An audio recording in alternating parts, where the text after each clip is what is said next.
What is going on, ladies and gentlemen? And today I want to talk about Prey 2017. Not just of what kind of a game it is, or what different type of fantasy that this game is as well, differentiated from that of the Dishonored series.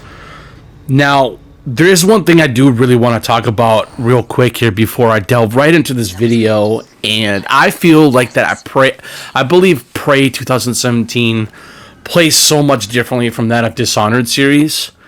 And what I mean by this is the fact that this game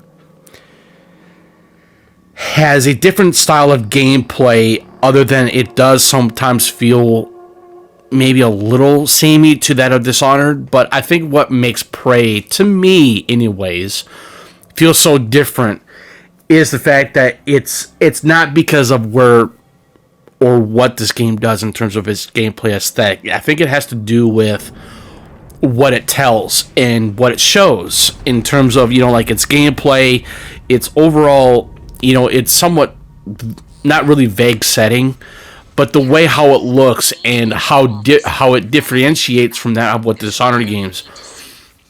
Now, the reason why I do believe that I think Prey it's not just that of a different game as it is from Dishonored, but I think what it really does for me anyways, in terms of, like any kind of gameplay style aesthetic that you're looking for, this Dishonored, when you play as Corvo Otano or Emily Caldwin and Corvo Otano in the second Dishonored as well, is that, you have these different types of powers, right? You are able to get these powers from the outsider, and I think that's what makes it so cool, because you're basically in an unstoppable force with type of supernatural abilities. I think that's what made those games so well loved and well liked, and a lot of people love those games because even me, those games were just absolutely amazing. I love the fact that you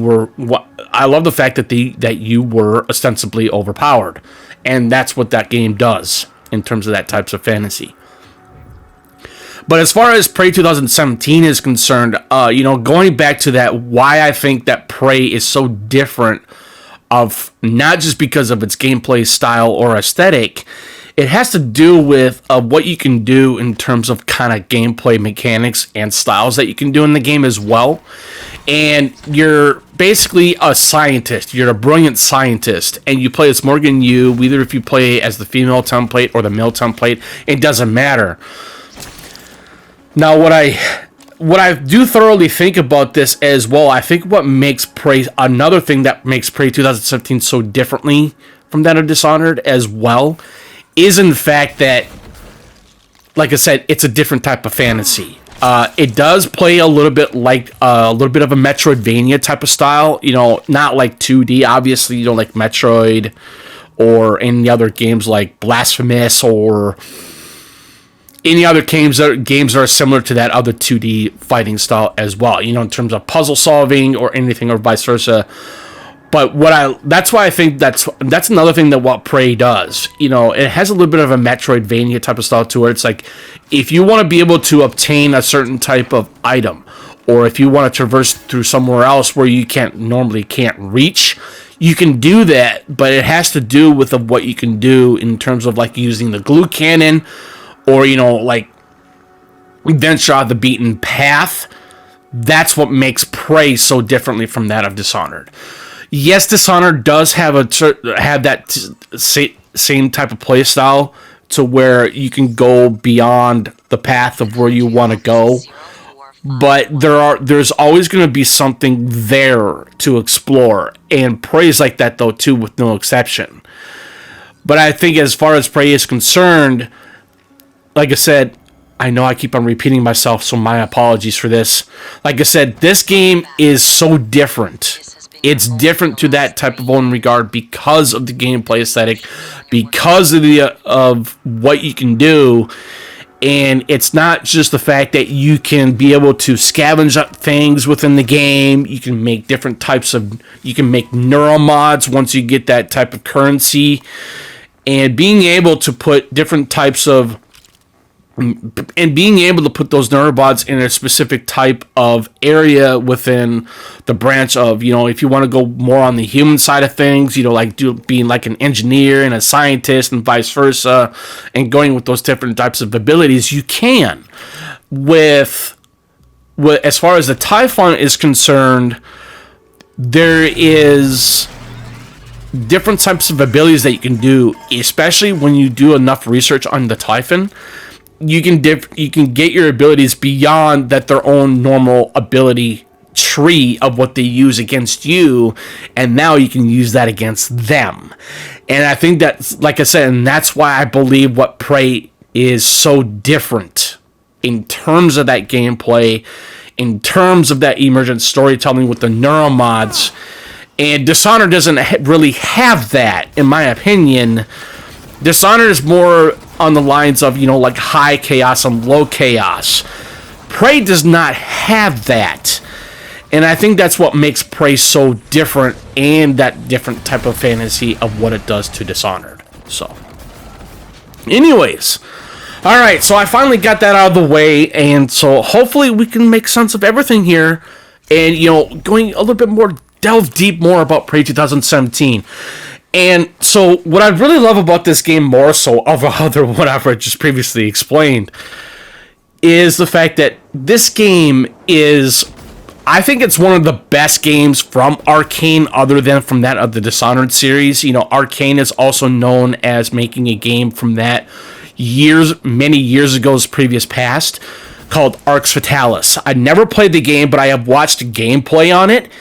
And it's very similar to that of Prey, because I've watched so many developmentary, somewhat mini documentaries about this game from Arcane, where Game Informer was talking to Ricardo Bear, and he said that it's very similar to that of Arx Fatalis. And what I mean by that, Arx Fatalis basically had a very large dungeon. It was a submerging dungeon with one main story, and then you have all optional or side quests, as it were, within that whole entire dungeon.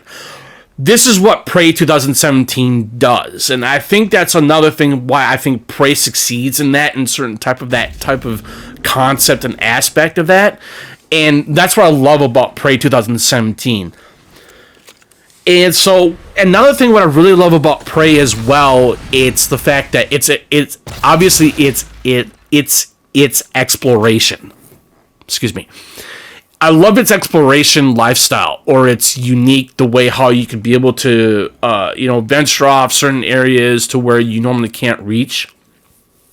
For example, so basically, let's say you have like an obstruction that's in front of a entrance, right? Let's say you have a couch on one side, in the front side, and then you have like a huge filing cabinet or a huge obstruction in front of it.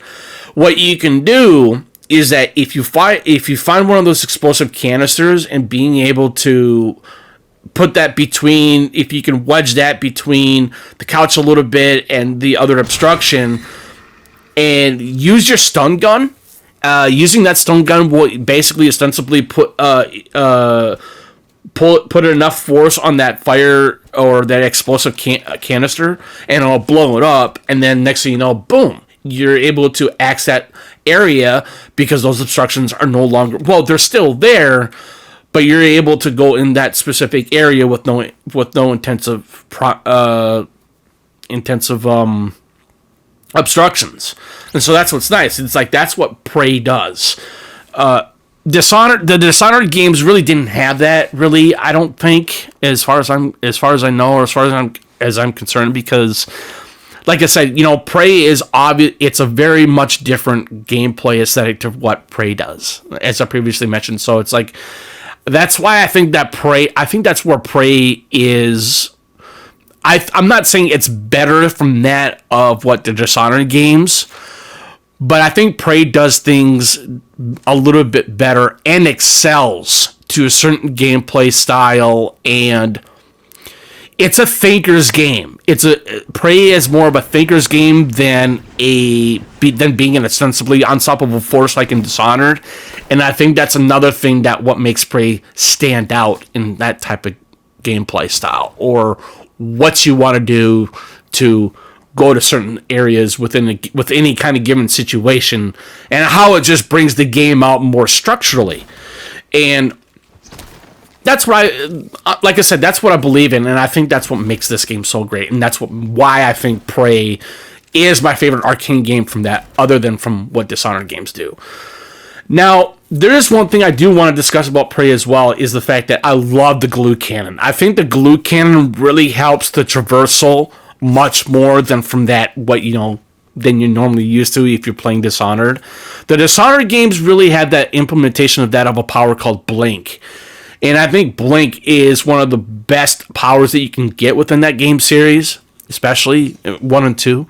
I'm not sure if it had it in the Dishonored Death of the Outsider. Maybe it did. It's been so long that I played that one. But overall, I think the glue cannon really makes the difference of what the traversal is in Prey.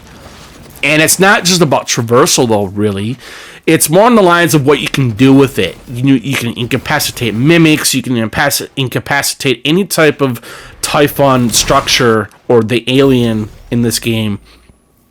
And being able to do pot shots with your pistol, or your shotgun, or any kind of Typhon abilities that you can do. And that's another thing that I think what makes Prey so much stand out from that of Dishonored as well. I think, like I said, the Dishonored games and Prey 2017, like I said, they are very much different games. Even though that there are some similarities, it's just that Prey, like I said, I don't know. It's one of those things to where it's like, it's kind of hard to describe what game is better. That's not what I'm saying. I'm just saying that I think that Prey just does something more unique than from that of what Dishonored does. And another thing that I really kind of remember of, a couple of years back, when this game came out in 2017, I often go back to a podcast from Game Informer. And there were quite a few people that used to work there. Ben Hansen, J.V. Gwaltney, Dan Tack. I'm sure that he's still there. But they were talking about this game extensively. And, I really enjoyed the podcast, but J.V. Gwaltney, he had some negatives that I finally understood to where he was coming from. It's like, when you're not playing this game on New Game Plus, before New Game Plus even came out for Prey 2017, you basically had to start a whole new entire game. And now I understand where his frustrations lie when it comes to, you're not going to be able to, use the Typhon powers as you see fit right from the beginning. It's basically more in the lines close to 2 or 3 hours to obtain certain types of Typhon abilities and powers to go through a certain type of area of a game specifically when it comes to the Metroidvania type of feel to it. And I finally realized that not too long ago, and I finally understood it and everything else. But overall, I still think that I believe that he harps on too much on the negative rather than the positive. And like I said, I understand where he was coming from. I understand what he was trying to overcome in terms of that, of why this game faults in certain areas. And that's another thing I want to put in here real quick as well, is no game is perfect. No game is never perfect. It's not always going to be a 10 out of 10 or 9 out of 10 or whatever. It doesn't matter. I thoroughly believe that if a game is tailored to your type of not just experience, but your own way of what kind of games that you are looking for, by all means, you can go ahead and do that. I mean, I'm not. That's what's different about me, though, too, when it comes to gaming, is the fact that it's okay to be different in terms of what kind of games you want to like, and that's the way it should be. If you're a single player gamer, so what? Be that single player gamer. If you like multiplayer games, by all means, be that multiplayer gamer. It's the same thing as cooperative. It just keeps on going and going and going. And so what I'm just saying, I just think that it's a good way of having that type of what's that word? There's always going to be a type of balance when it comes to gaming in general, and I think that's what's important. So I just thought I'd put that in there. Now, I think what Prey 2017 does in so many unique ways, other than what I previously explained, is I feel like that any kind of gameplay style that you can do in this game, it's always going to feel different. I finally realized that not too long ago because I actually recently started playing this game again, and I'm always finding something different. I'm always doing things differently than I normally anticipated, because that's what this game does. That's what makes it so grabbing. You know, that's why it makes this game unique in its way, and I love that. With the Dishonored games, though, I felt like when it came to the Dishonored games, it felt like that you're always doing the same exact thing, and that's where I believe where the repetitiveness lies. I mean, games overall, I do believe that games are always going to be repetitive no matter what. It doesn't really make that much of a difference, really. I mean, yes, you're always going to maybe if you're like playing that specific set game, and it's always going to feel different from what other people play or whatnot. But overall, it's still going to be somewhat repetitive, and I think that's where repetitive, like I said, that's where it lies. Repetitiveness is always going to be around, no matter if it's bland, stale, or feel the samey. And you know, obviously, like Prey. You know, Prey is going to be like that, though, too. And I'm not excluding Prey.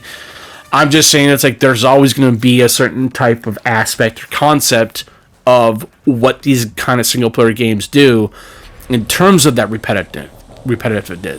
In terms of what it wants to do, and like I said, how it's going to tell. And, you know, and that's what makes single-player games different from that of multiplayer games or cooperative.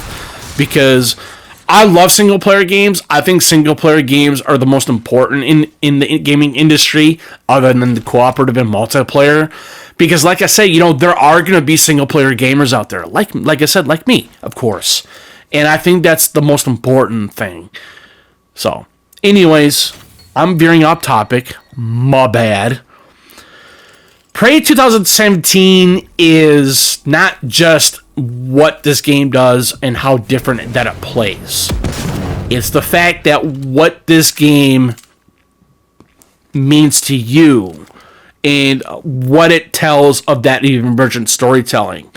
You know, when I was talking about the neuromods in this game are basically your type of level currency, and it depends on what you want, how you use those neuromods, and it depends on where you want to implement them and what you want to do in terms of like a specific type of playstyle.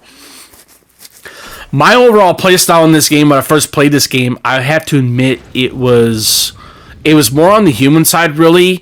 And then once I finally was able to get the powers that I wanted to get, you know, like Mimic, for example.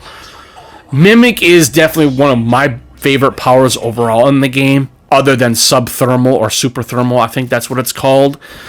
And the reason why, and point being why I love Mimic so much, is because that's where the Metroid, and that's another thing that's what makes it feel like a little bit of a Metroidvania type of style as well, because of that specific reason. You know, because you're mimicking certain objects.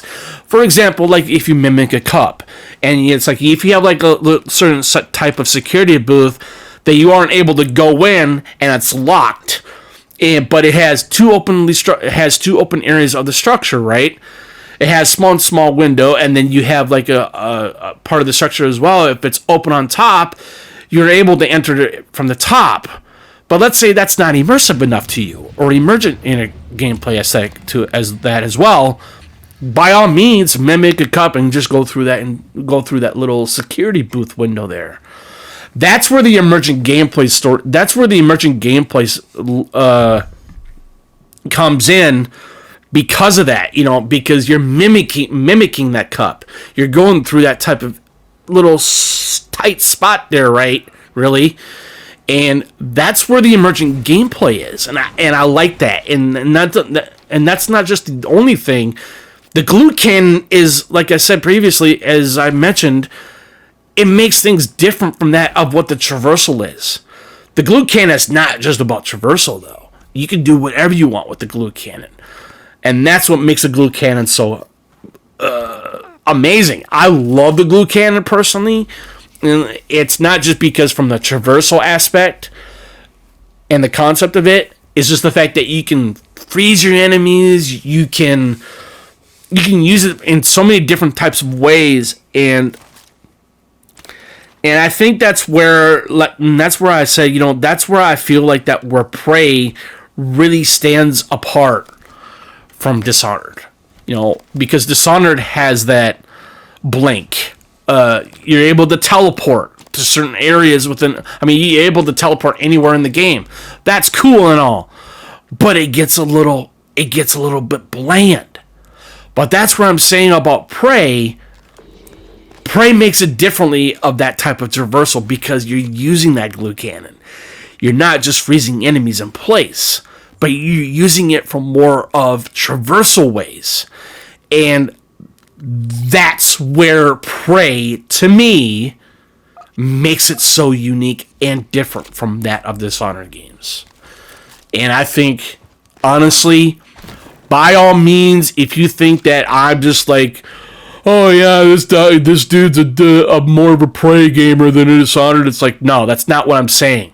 I love the Dishonored games. I like being that overpowered assassin, being able to do what you want to do and be the best at it.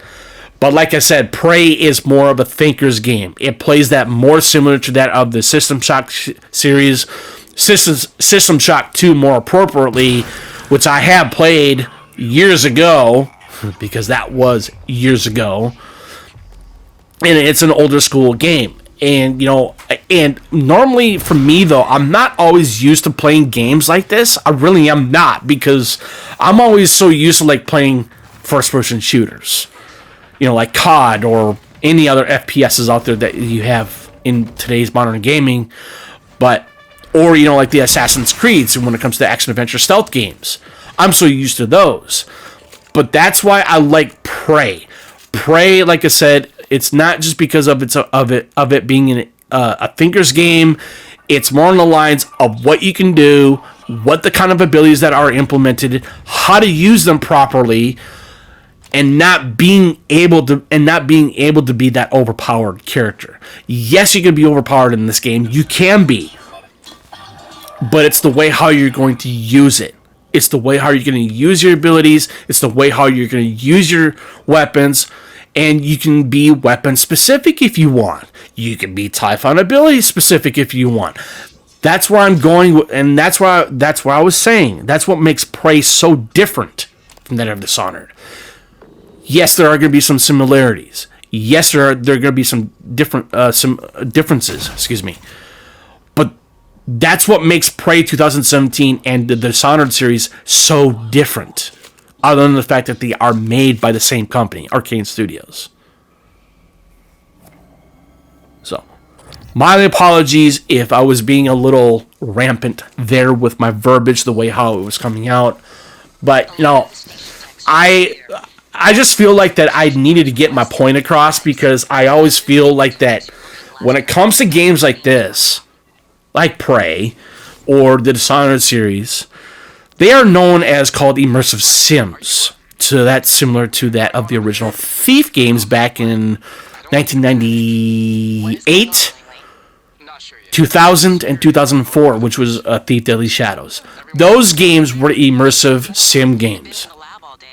And what I mean by immersive sims, there are other YouTubers that explain about immersive sims and what they meant to the video game industry.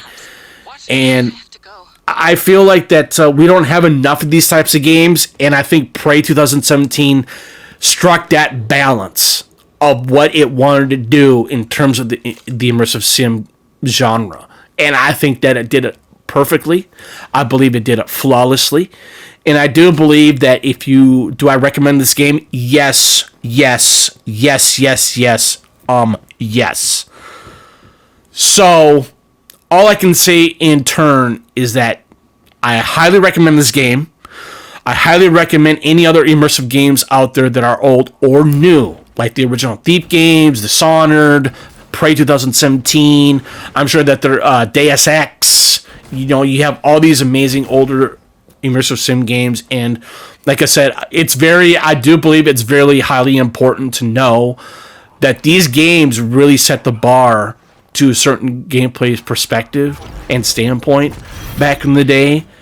And now we finally have a game like Prey 2017 that does it perfectly. May not flawlessly, but perfectly. Because it sets that balance, and it has an immersive, emergent storytelling in a way to where it comes to the neuromods is concerned, or the way how the story structure is within Prey. And so I'll just leave it at that. So, but anyways, too much further ado, thank you for tuning in. Greatly appreciate it. But if you have any comments or questions, please put them in the comment section below. I'll be more than happy to reply back or answer back or whatever ails you. But anyways, this is Silver and Gray here, and I will chat at you guys later. Have a good rest of your weekend. Have a good Sunday. Peace. I have the sense he resented you. Unfortunate.